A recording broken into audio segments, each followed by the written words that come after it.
UFD Podcast, episodio 12. La fisioterapia más allá de las lesiones. ¿Qué tal amigos de UFD Podcast? Bienvenidos a una edición más. Gracias por estar con nosotros una vez más. El episodio número 12 del podcast y como es costumbre siempre traemos invitados de calibre, de lujo. En este sentido tenemos a Carlos Cócaro. Carlos, ¿cómo estás? Qué gusto tenerte por acá. Hola, ¿cómo les va? Muchísimas gracias por la invitación y el gusto es mío. Perfecto. Carlos, para platicar un poquito acerca de tu profesión, eres fisioterapeuta, trabajas desde hace ya mucho tiempo acá en el Club Pachuca y bueno, cuéntanos primero cuál es tu puesto.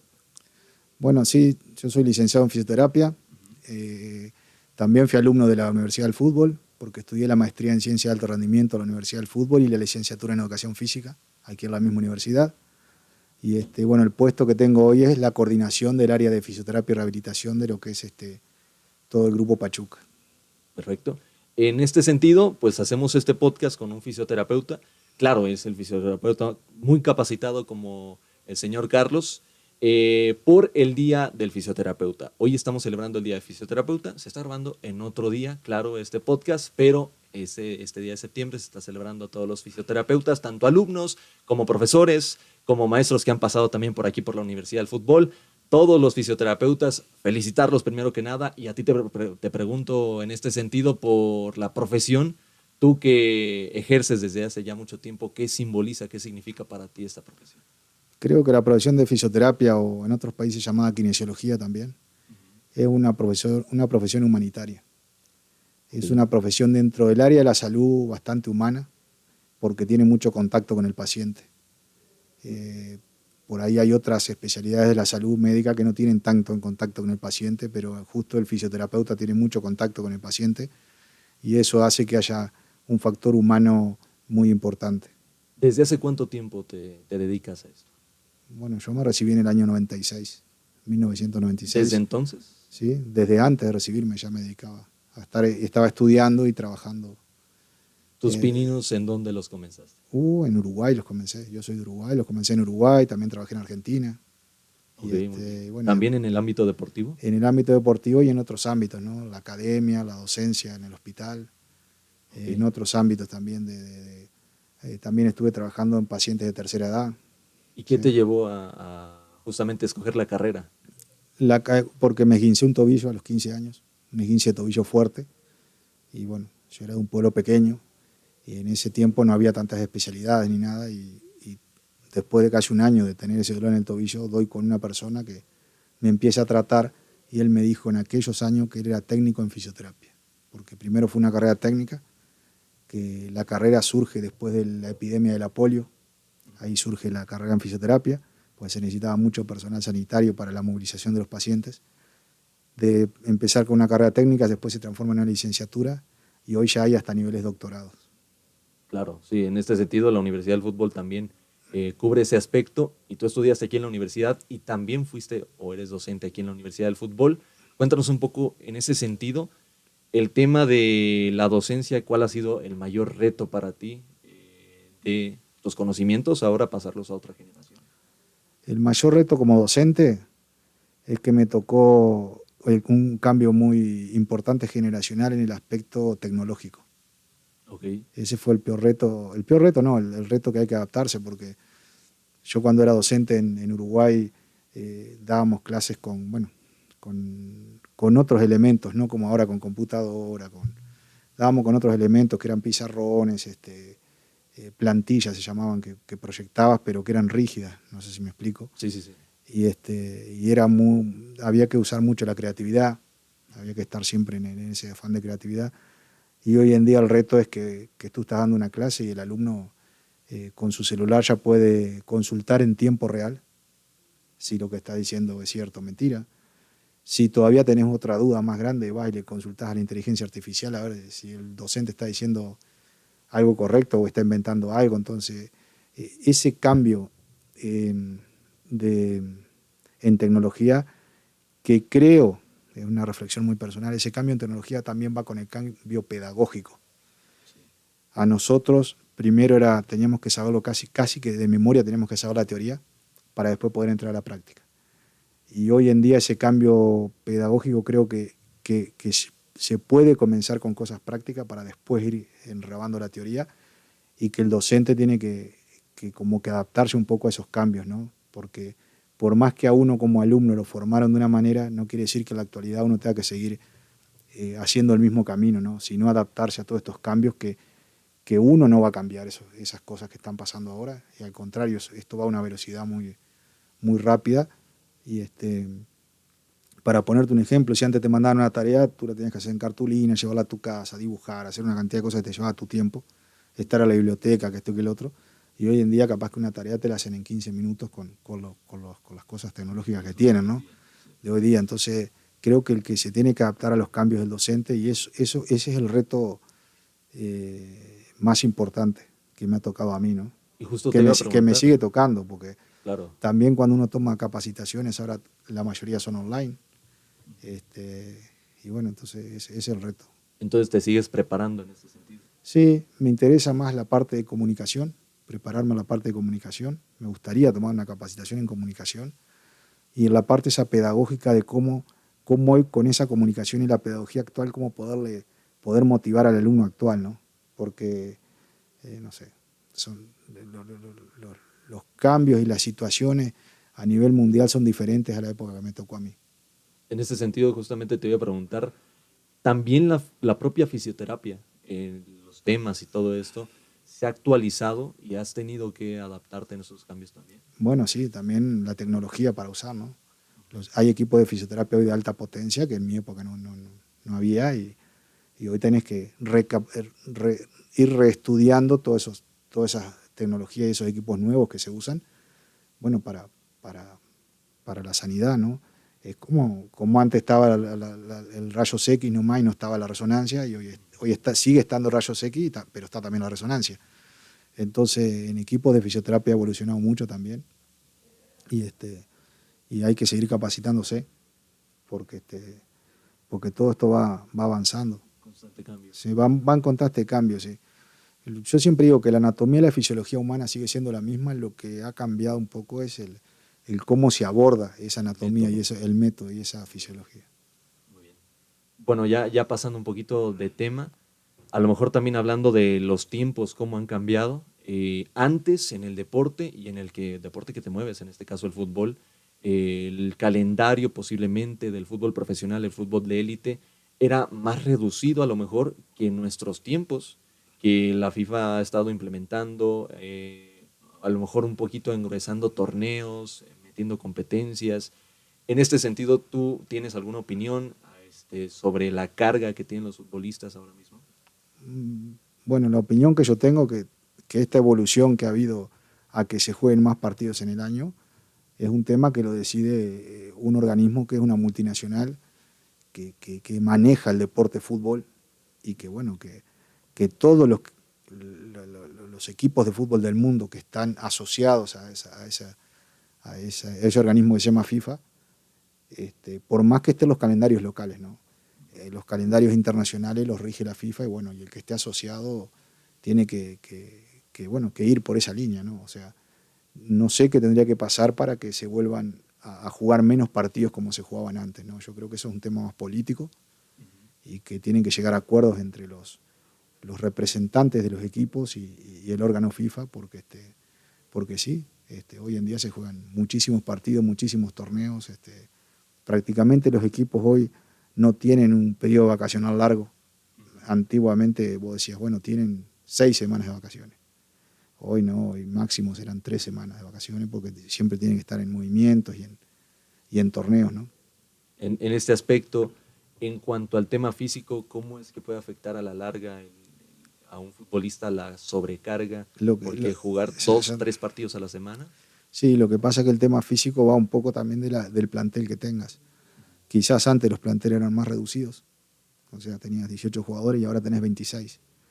Entonces, los equipos tuvieron que ampliar la plantilla, por esto mismo que estás preguntando tú. Entonces, si tengo más gente en la plantilla, puedo ir rotando los jugadores, siempre viendo que está la posibilidad de jugar un partido entre semanas, etcétera, etcétera. Pasa en todos los torneos, pasó ahora acá la League Cup, pasa la Copa Libertadores en Sudamérica, pasa la UEFA. A veces no ves que el 11 titular siempre es el mismo, siempre están rotando algunos jugadores de acuerdo al rival y la situación del torneo, ¿no? Y también de acuerdo a la situación física, me imagino, de ellos, ¿no? Porque te habrá tocado en el medio que te mueves, que ha ido aumentando a lo mejor en ese aspecto la carga de trabajo de los jugadores. En un medio tan dinámico como es el fútbol, ¿qué tanto, qué tanto es difícil el trabajar con ellos? De que la parte preventiva, la parte de rehabilitación, la parte de también a los que están lesionados, ¿ha sido más la carga de un tiempo para acá? Yo creo que más allá de las cargas físicas, a lo que hay que prestarle mucha atención es a la carga mental y emocional, más allá de la carga física, porque la carga física, como si el deportista duerme bien, se alimenta bien y tiene todas las contenciones físicas que hoy se tienen en el alto nivel, el deportista generalmente va a responder. Pero lo que hay que darle mucha importancia es la parte emocional. O sea, si él realmente está a gusto con lo que está haciendo, a gusto en el entorno que está, yo creo que esos puntos son muy importantes a evaluar. Porque eso puede ser que claudique lo físico, aunque físicamente haya estado bien.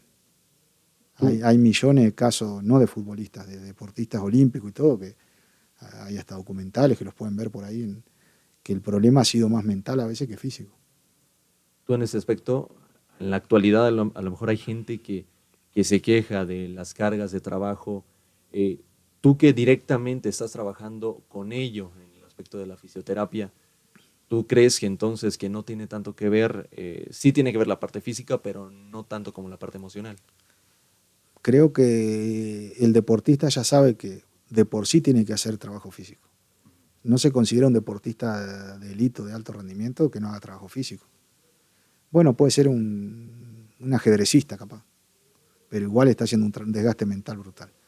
Pero después el que se va a dedicar al deporte profesional sabe que tiene que hacer trabajo físico. Entonces, como que eso es una materia que ya la tiene asumida uno. Después está con ese trabajo físico, cómo lo va gestionando lo emocional. Creo que eso es lo importante. Ahora pasando otra vez de vuelta al tema de tu carrera, en este aspecto de tantos años de estar trabajando, ¿qué es lo que más te satisface de tu profesión? A mí la satisfacción es grande porque, bueno, estamos en un club de fútbol que es un club formador, formador inclusive de profesiones, ¿no?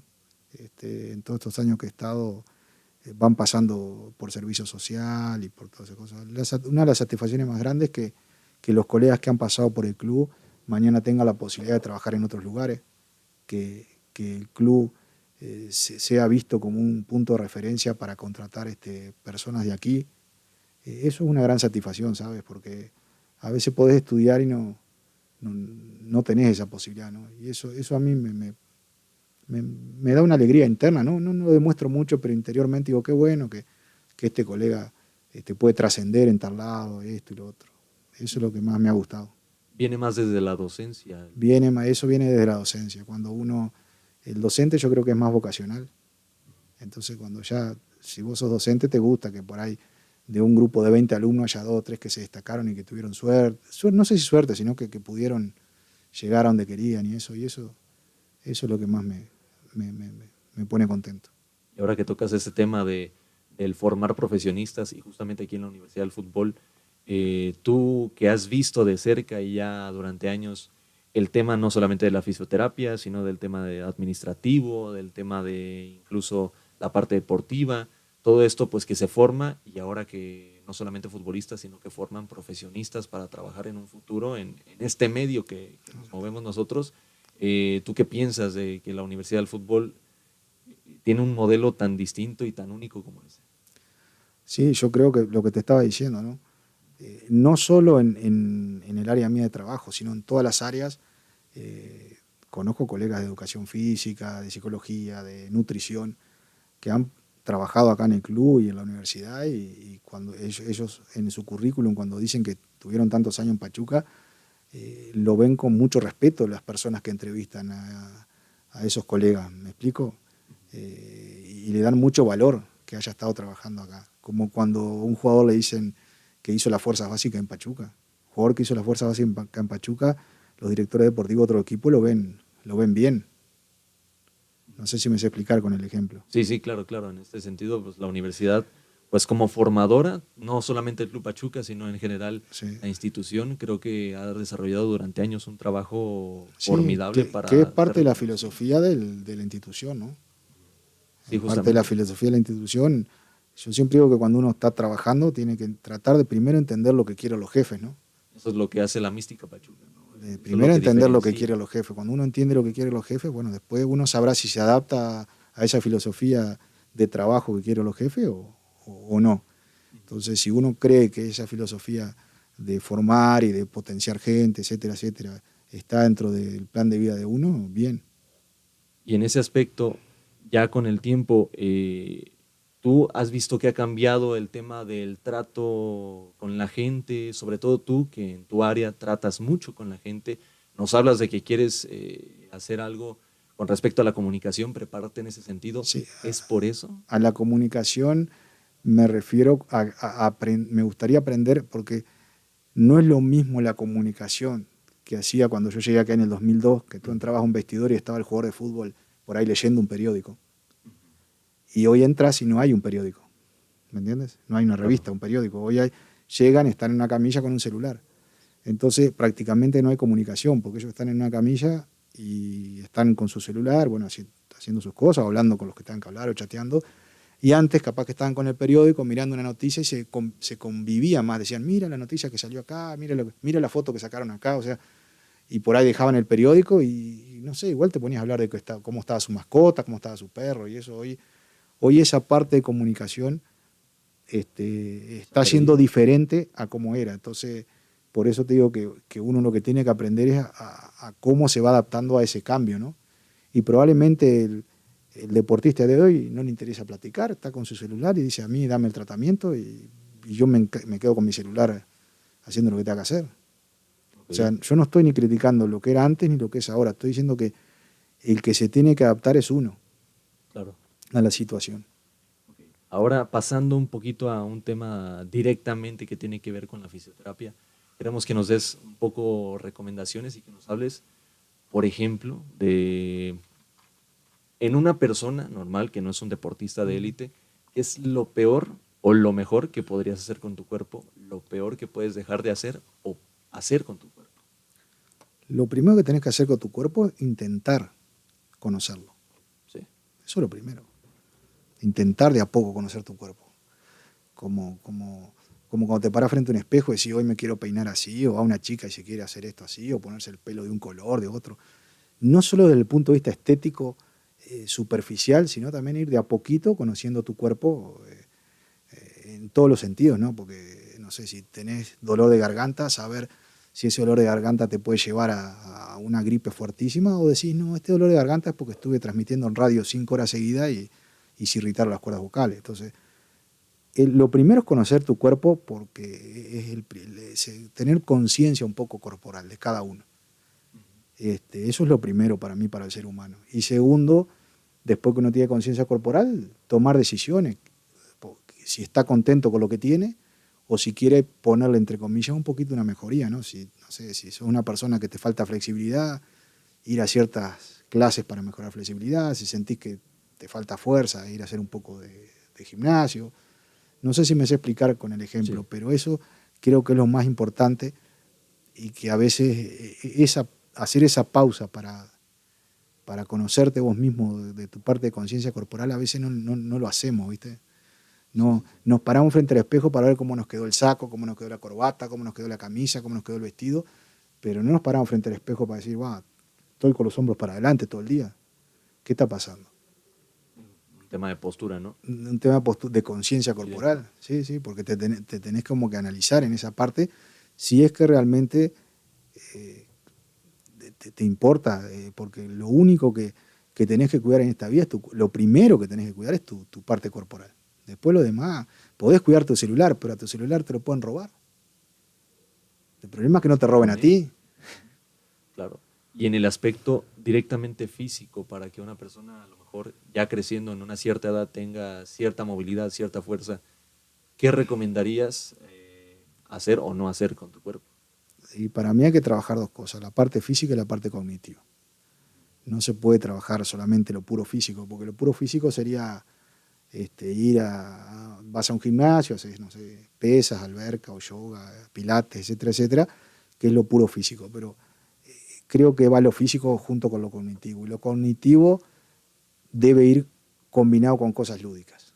Por ejemplo, no sé, si te gusta pintar o dibujar, si te gusta algo musicalmente, tocar un instrumento, si te gusta cantar, si te gusta hacer teatro. O sea, que no sea solo voy a estar fuerte en los músculos, voy a tener buena movilidad, pero también la parte cognitiva central del cerebro que esté estimulada por otros lados. No sé, si te gusta cocinar o aprender a cocinar. Me gusta que lo veas desde esa parte de no solamente el cuerpo, lo superficial, sino desde el interior de la persona, Tiene ¿no? que, Trabajarlo desde es dentro. fundamental que trabaje. Bueno, los juegos lúdicos, ¿no? No sé, si no sabías jugar al póker, empezar a aprender las reglas del póker para jugar, o al ajedrez, o cosas que también entrenes lo lúdico y lo cognitivo paralelo a la parte física, que la parte física puede ser que salgas a caminar, no sé, 40 minutos por día y con eso te mantienes, pero mantener como en una balanza lo cognitivo con lo físico. Muy bien. Para ir cerrando un poco, Carlos, con este podcast, cuéntanos a lo mejor de experiencias de lo que llevas trabajando en este oficio, ¿qué es lo que menos te gusta o podría decir la peor parte de este trabajo o lo que ves peor de este trabajo? Yo no sé si la palabra es peor, porque todos los trabajos tienen como toda la vida, Sus desventajas, ¿no? sus Es ventajas y clásico. desventajas, sus pros y sus contras, yo qué sé. No sé, yo creo que también los profesionales de las áreas de la salud que trabajan en los equipos deportivos, no sé, capaz que también a veces nos cansamos de viajar, también nos cansamos a veces de estar fuera de ciertos lugares, un poco más con la familia, etcétera, etcétera, que son cosas que nos pasa a nosotros, les pasa a un utilero, les pasa a un entrenador, les pasa a un jugador. O sea, a todos nos pasa eso, pero yo no sé si eso es pro o contra. Son las reglas de juego que tiene cada trabajo. Entonces, Podría yo lo ser que... desventaja la palabra, ¿no? Sí, o ventaja. Capaz que hay otro lo toma excelente y otro no lo toma, no sé. Yo creo que cuando uno va ya a un área laboral, es importante que conozca un poco el contexto de cómo se mueve. Entonces, al conocer el contexto ya sabes que hay cosas que por ahí te van a costar muchísimo y hay cosas que por ahí te van a fastidiar un poco, porque en ninguna profesión todo es perfecto, en ninguna profesión. Y por ahí ustedes que son reporteros le dicen hay que hacer un reportaje a las 4 de la mañana y vos decís, ¿a las 4 de la mañana? ¿No tenían otro horario para hacerlo? Ah, bueno, pero el deportista puede a las 4 de la mañana. Y Claro. ustedes se tienen que levantar a las 4 de la mañana para hacer un reportaje. Y capaz que ustedes lo querían hacer a las 12 del mediodía, después que hayan dormido bien, desayunado bien, pero bueno, si dijeron a las 4 de la mañana, a las 4. Y eso capaz que no es que no te guste ser periodista. Capaz que te fastidió ese momento, no sé si me sé explicar el ejemplo. Sí, claro, claro. Pero depende en el contexto que te metas. Ya cuando uno se mete en el contexto y sabe que si trabajás a nivel profesional en deporte, tenés que viajar, tenés que concentrar, tenés que estar en los hoteles y eso y lo otro, ya es parte del paquete que vos elegiste como experiencia de vida. Como todo ser humano, podés estar un tiempo viviendo esa experiencia y mañana podés decir, bueno, ahora cambio a otra área, ¿no? Claro. Que eso se vale, ¿no? Sí, también. Ahora volviendo a la parte un poquito de lo técnico en cuanto a la fisioterapia, hay ejemplos de futbolistas a lo largo de los años y sobre todo en nuestros tiempos que las lesiones lo aquejan, lo persiguen. Ha habido futbolistas que se han tenido que directamente retirar por alguna lesión o porque ya fueron varias, que ya llega un punto en el que dicen, ya como dices, mentalmente ya lo superó Sí. eso. En ese aspecto, ¿tú qué cuidarías más de esos futbolistas y qué es lo que de qué sufren los futbolistas al estar tanto tiempo? Yo entiendo que el deporte de élite también exige demasiado a tu cuerpo. Entonces, a la larga, ¿esto qué provoca en tu cuerpo? Lo que pasa es que el deporte profesional no es salud. Te lo defino así de fácil. El deporte profesional no es salud. Entonces, volvemos al contexto. Si mañana estás haciendo un proceso para ser profesional del deporte que sea, olvídate del fútbol, porque estamos muy encasillados a veces con el fútbol. A veces tenés tenistas profesionales. Si quieren, miren la estadística de las lesiones de este muchacho español, como es Nadal. Alcaraz. Nadal, impresionante las lesiones que ha tenido, pero las pueden encontrar ahí. Después Michael Phelps de natación, y después nombrando la chica esta que ganó 4 o 5 medallas en el Comité Olímpico de Estados Unidos, ¿cómo se llama? Biles. Simone Biles, que les explica todo, que hay un documental.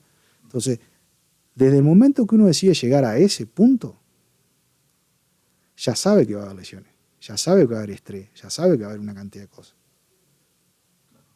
Porque estás compitiendo por algo que los demás no llegaron. Rebasa lo profesional, rebasa la salud. Para mí el deporte profesional no está pensado ni hecho para la salud. El deporte profesional está pensado para el rendimiento. Entonces, tú tienes que rendir. Punto. Y en cada especialidad rendir. Entonces, por eso, como no está pensado para la salud, está pensado para el rendimiento, va a haber lesiones. En cualquier especialidad. No es lo mismo una caída de bicicleta que vayas acá andando dentro de la universidad a 10 kilómetros por hora que vengas en el Tour de Francia a 60 kilómetros por hora. ¿Por qué vas en el Tour de Francia a 60 kilómetros por hora? Porque es alto rendimiento. Porque si no perdés, si no entrás, no competís.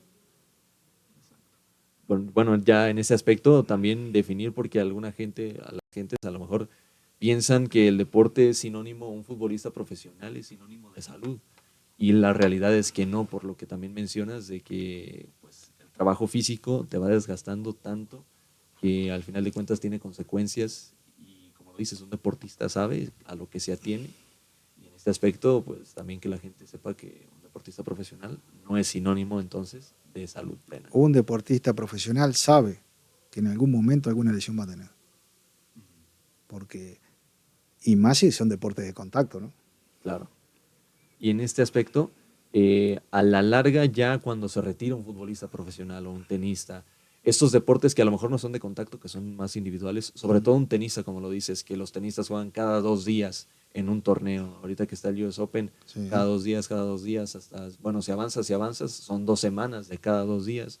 Ese rendimiento físico, este desgaste físico, en un futuro, una persona más que no esté practicando un deporte de élite tendrá mucha más movilidad que una persona que claro, ya... Lo que pasa es que el deporte hoy se divide en deporte profesional o élite o deporte amateur. Claro. Un deporte amateur es una persona que practica tenis capaz 2 veces por semana, después juega unos partidos con sus compañeros un sábado, un domingo, y eso es un deporte recreativo, que por ahí juega para ganar, si no estoy diciendo ese tema, recreativo, y que eso sí está dentro de un nivel, le va a ayudar para su movilidad, para mantener su salud física y emocional bien, porque está compartiendo socialmente y eso, pero no tiene una exigencia de decir, bueno, si tengo que ganar este torneo porque yo me dedico a esto.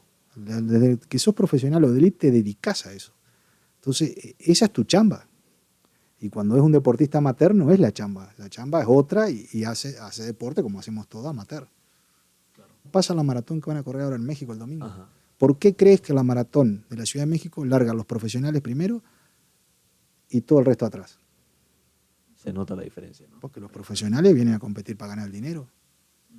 Y los que venimos atrás corriendo, vamos a saludar al vecino, a divertirnos, a hacer un deporte para recreativo como salud. Ni loco te vas pensando en llevarle el paso al ritmo al quinata que va adelante. No llegás ni 2 kilómetros. Esa es la diferencia. Exacto.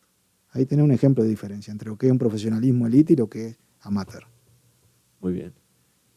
Me gustó este tema que hablaste de la parte de incluir todos los deportes, natación también. En este sentido, ¿tú solamente has trabajado en fútbol o te ha tocado trabajar en otros deportes? No, he trabajado en fútbol desde que era estudiante, pero he atendido otros deportistas. He atendido golfistas profesionales, he atendido gente del fútbol americano, he atendido tenistas. O sea, he atendido de otras profesiones, que ahí es cuando he atendido ciclistas de montaña, profesionales, todos, que ahí te das cuenta cuando hablas con ellos de que al final es rendimiento y al final ellos quieren estar para la Olimpiada, para el Panamericano, para estos números que tienen que bajar por el otro competidor, ¿me entendés?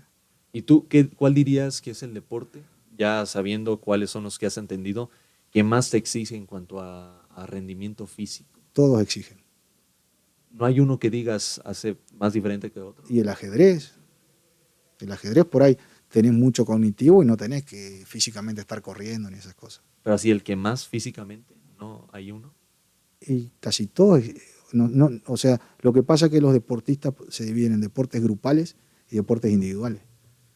Habría que ver en deportes grupales cuáles son las exigencias y en deportes individuales cuáles son las exigencias, ¿no?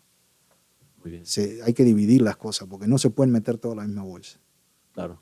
Inclusive tú mañana ves un partido de fútbol americano y tú dices, ¿cómo puede ser que ahora entre un tipo que pesa 180 kilos? Bueno, porque la función de él específica para un deporte grupal es hacer esto. Y después entra otro que pesa 70 kilos y tiene una velocidad impresionante que va por afuera. Y bueno, porque la función de ese es hacer esto otro, pero los dos están en el mismo equipo. Y en cuanto a esta parte, es que a mí me gusta mucho el tenis. Sí. Tú que has El atendido tenis es tenistas, desgastante. es muy desgastante el tenis por lo que se entiende. Sí. Es Y mucho tiempo. ¿Y sabes qué es lo más desgastante del tenis? La parte emocional.